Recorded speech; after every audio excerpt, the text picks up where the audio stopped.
Now, and here's the next question. Are they intending on changing it where it's going to be, okay, so now we have to have, because I know there was talks of it, like maybe the students will come on this day, a group of them, and then maybe on this day, another group will come. Well, I had said maybe it'll be something like the oh, Oh, here he is.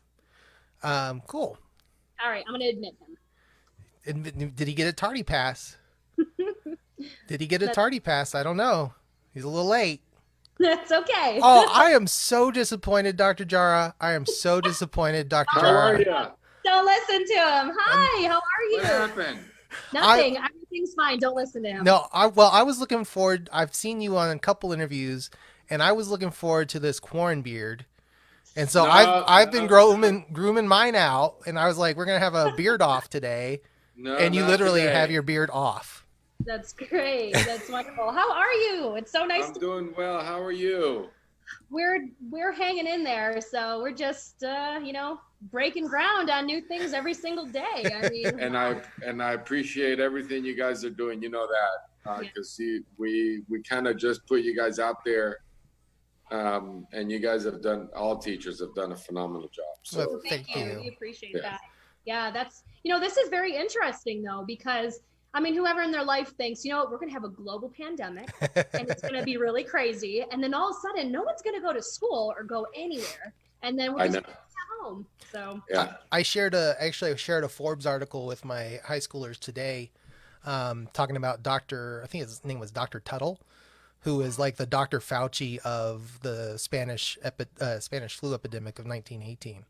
Oh, So wow. it was kind of interesting because he had similar recommendations, social distancing and wearing face masks in public. So just kind of an interesting connection back to today. Oh, So that's good. very much so. So, um, how are you holding up though? Are you yeah, staying, I'm sure, busier than ever too? I am. It's almost like you go in seasonal work, right? Now you're getting into, now it's like, okay, great. At the end of the school year, how do we close out with social distancing? And then summer, we got to put some things out there for educators, for our teachers, and then get ready to whatever school's going to look like. We don't know, but we'll try to find an answer for that. well, Right. we do have some questions that we'll get to in a second. I did want to ask you one other thing. Oh gosh, I forgot what it was. We're gonna go to the questions because I'll come back around to it as soon as I remember. There you go. Very good. How because I know we got a limited amount of time. How many students? Yeah, we do. Exactly. Yeah. No worries. How many students received a Chromebook from our district so far? So far, we as of like Wednesday of this week, we were close to 81,000 students that received Chromebooks. And that's not in addition. That's not including like students that were already 1-to-1. Well, no, because obviously it's including everybody. Because when you really look at what when going back to the pandemic, I mean, when kids went home, some kids didn't take their devices home and whatnot. So it was really if they left them in their locker in school. I mean, I know our 1-to-ones, a lot of our schools do, but the total number we have is about 81,000 students, 81,000 Chromebooks that are out in our community. That's great. That's excellent. So, and aside from Chromebooks, one of the other things that I think is an absolute phenomenal thing that we're doing right now is that, the meal service is just absolutely incredible. So do you have like a rough estimate of how many meals have been served right now? Yeah, no, that's we were about 1.7 million meals as of last Monday. So that's really, their food service staff and everybody. It's just everybody jumping in, but about 1.7 million meals. Wow. And they work. And especially now more than ever, my goodness, I can't believe how quick it warmed up out here. I don't recall April being this warm. So I'm like, oh man. So I know. And that's why we moved the times for 7 to 10, just because of the heat and the food and the employees as well, right? Yeah. I mean, they're doing it, jump right in and doing a great job, but it's, the heat can get to you, and you know that. Absolutely. Mm-hmm. What is the feeling among the leaders of Clark County School District in regard to handling such stressful situation? Unprecedented, really. Unprecedented. Actually, you know what? It's a little bit stressful because everything's changing. There's nothing you can do to prepare for this. As I keep telling everybody, some of my colleagues that have been superintendents for 10, 12 years, very good superintendents, they've never dealt with a global pandemic, keeping kids at home, teachers at home, and turning it in a week time, right, to get everybody. So you just gotta, understand that you're gonna make mistakes. but you're going to do it in the best interest of the students and our employees. Just like everybody else up and down, you just got to take it one day at a time, knowing that you're doing the best you can to help our teachers. And that's the message I try to tell everybody. I mean, there's so much stress on the students, on the families, on the kids, and the teachers. You have your own kids. Everybody's home. Let's just do the best we can, and then plan for when we come back. When we come back, whenever that is we know there's a learning loss. We know that. So let's just take care of ourselves. And that's kind of the message I tell my team all the time. I said, take care of yourself first and do the best you can.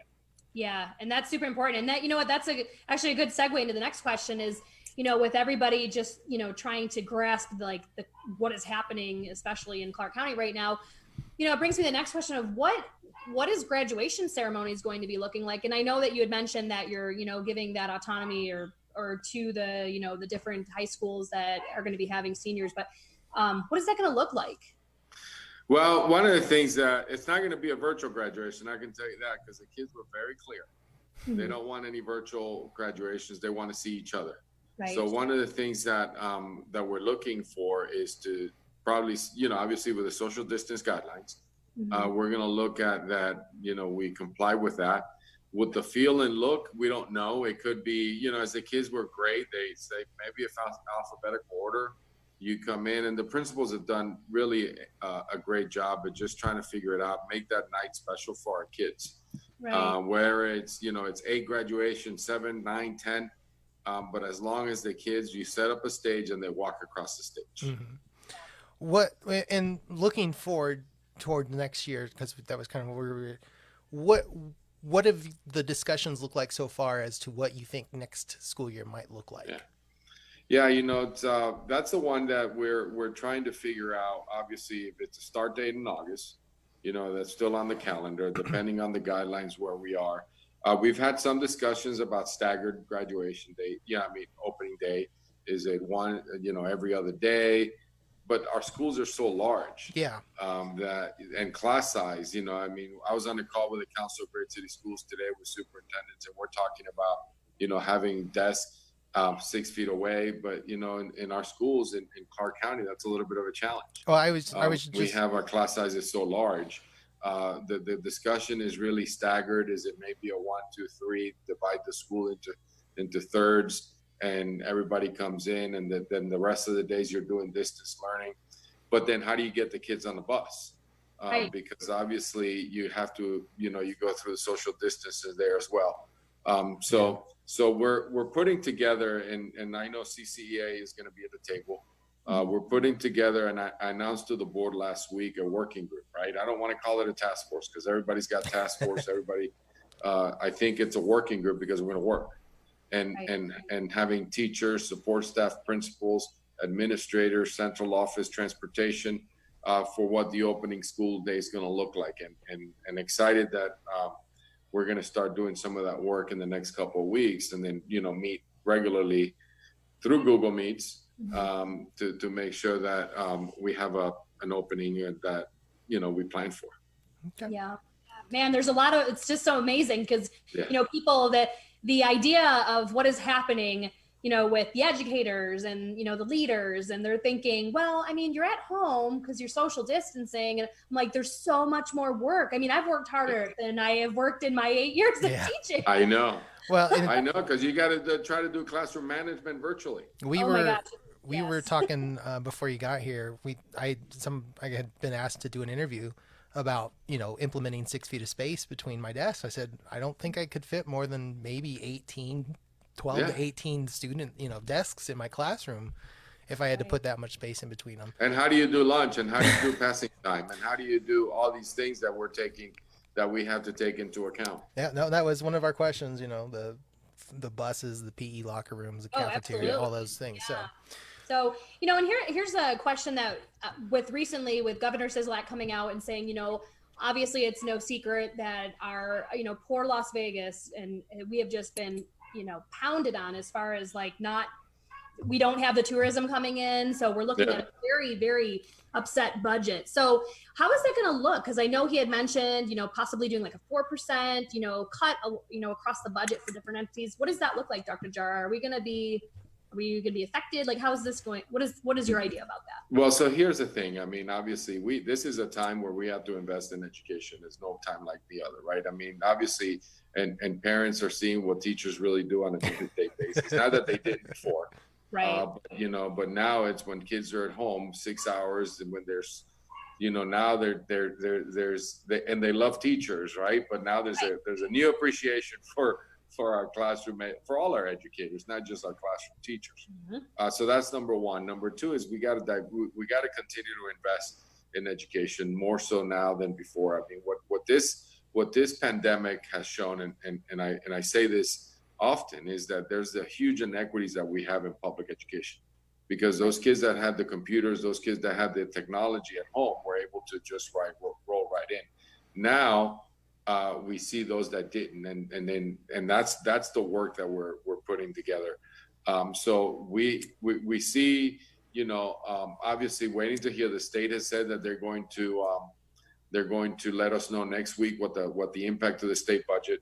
That's why when, and I know that our teachers, CCA has jumped right in and really looking at as superintendent, I signed on with the Council of Great City Schools as one of the 62 superintendents to advocate for another stimulus for $172 billion for education that comes directly to the school districts. I think that is very important, because then we have to maintain jobs, we have to invest, we have to technology, professional development for teachers, for everybody.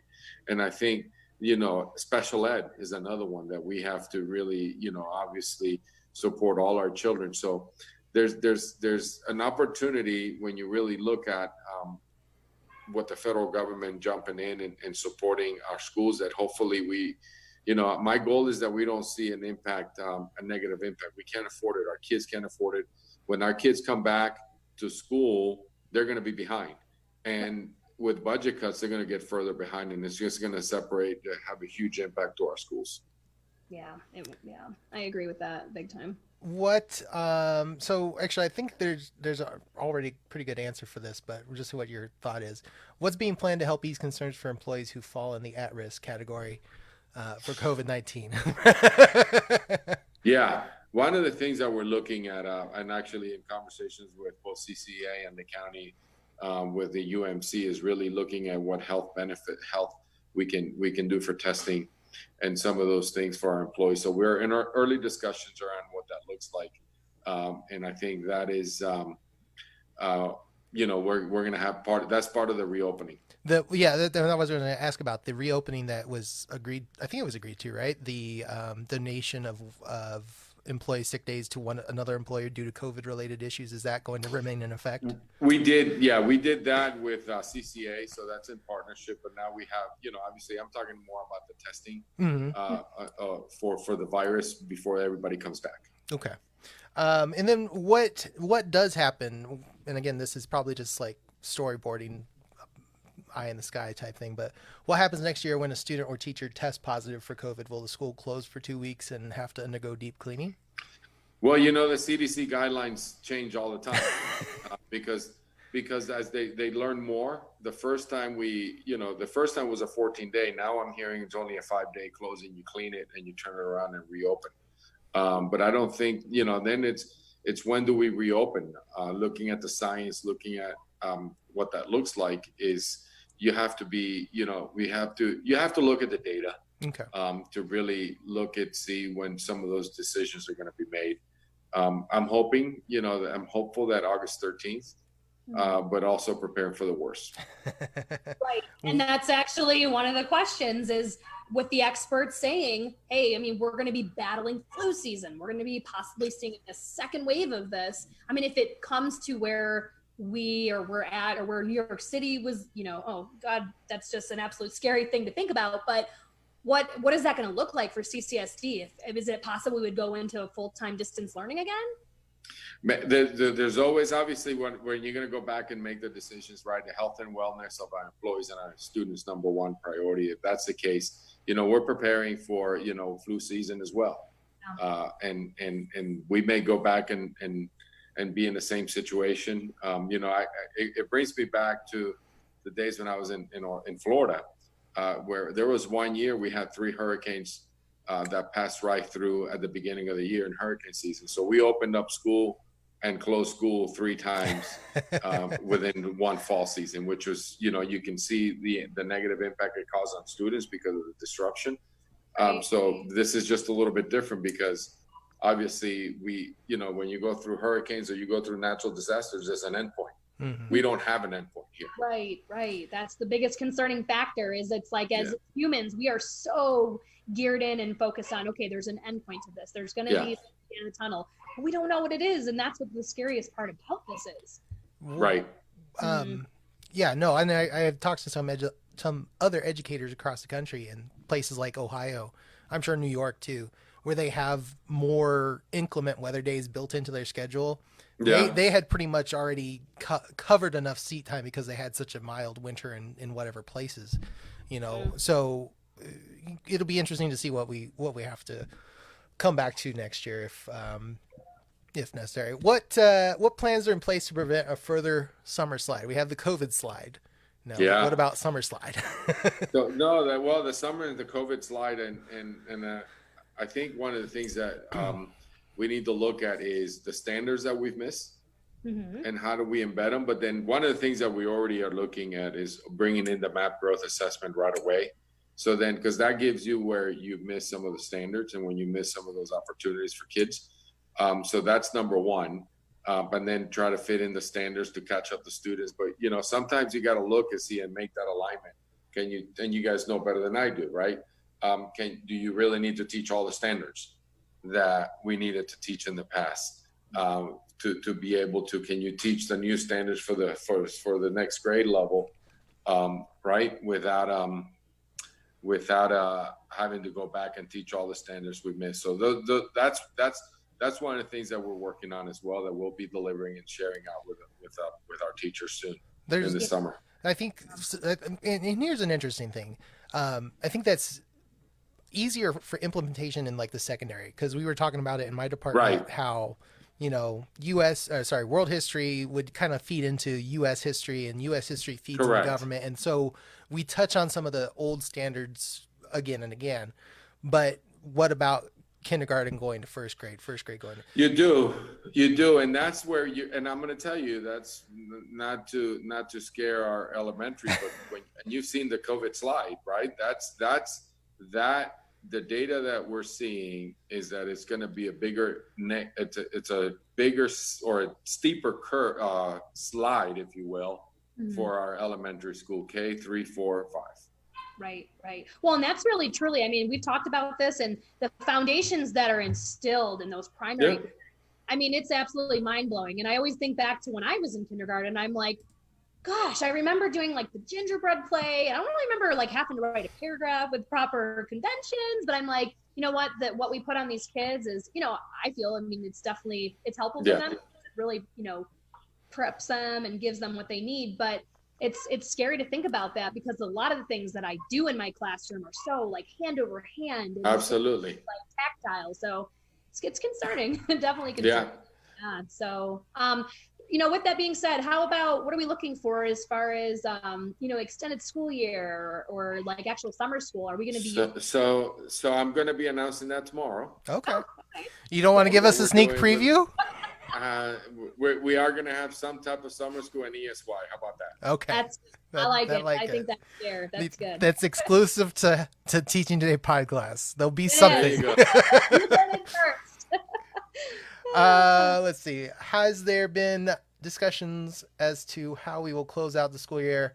How will educators and students... we've sent that out to our principals. That's gone out already. Yeah, and then we obviously practicing social distance and all that. So we got kind of directions. We don't have dates finalized yet, but we did get directions. Yeah, ours is going to look like it's going to be like 10 people at a time, like very one day. And I know we have a couple of teachers that are retiring this year, and they're just like, I know. It's like, it's gonna be fine, don't worry, get whatever you can get done, and when we revisit back at the beginning of the school year, I can jump in and help. Not a problem. Yes. Yesterday, the state came out with the Path Forward plan. What are some of your thoughts on that? Well, it was the first time I saw it. I hadn't seen it before. I haven't seen it, so I can't comment on that. I know that, pretty much, partnering with CCA to work on ours. Okay. But it was the first time to be honest with you, I can't comment. I hadn't seen it and didn't know it was coming. Has that been some kind of a recurring theme? Things from the state just kind of pop up, because I feel like we left that Friday and everyone's like, okay, well, we're just kind of seeing what's happening, and then the next week was like, oh no, you got to do attendance, you got to do all this. I was like, whoa. Right. So yeah, it was intense. So, we've been coordinating with the county, with Clark County, the commission, with our municipalities locally. There's been a lot more conversation and coordination with our local Southern Nevada elected officials. Yeah. So imagine there's a lot of really good collaboration. Yeah. Hey, I got another meeting to get to. Absolutely, no a couple more questions. Yeah, just one last one, if you wouldn't mind. Just give us some advice that you'd like to give out to the families and educators who are going to view this. Take care of your health first, number one. Because if you're not healthy, you can't teach, no matter online, virtually, and our kids are not in school. So that's number one priority through this pandemic. Just take care of your mental health, your support, take care of one another, and then just do the best you can. I don't want any other pressure on this. I think it's the best we can, and then just get ready, learn as much as we can. We're going to put out some professional learning for our educators, for our families in this summer, so we can come back. And any ideas, anything, just shoot me an email, let me know, as I'm putting together that working group, and then we're going to go through some of this to make sure that we're all aligned to whenever we come back, how, when, and if we are, when and how, what it looks like is going to be important. So any ideas, just let us know. I did have I'll say this real quick, standardization of online learning tool, or platform. So either G Suite or Canvas or whatever. We need to figure out what we're going to use and use it across the. That's in the plan. I can't wait to hear the plan. It's going to be great. Good. Well, that's in my mind. We got to put it down and put it down on paper. Yes. So, thank you, Dr. Jara, for all right. Thank you so much. Doing your best through these crazy times. Yes. Thank you for joining us. Appreciate it. Absolutely. Take care. Be safe. Okay. Bye-bye. You too. Bye-bye.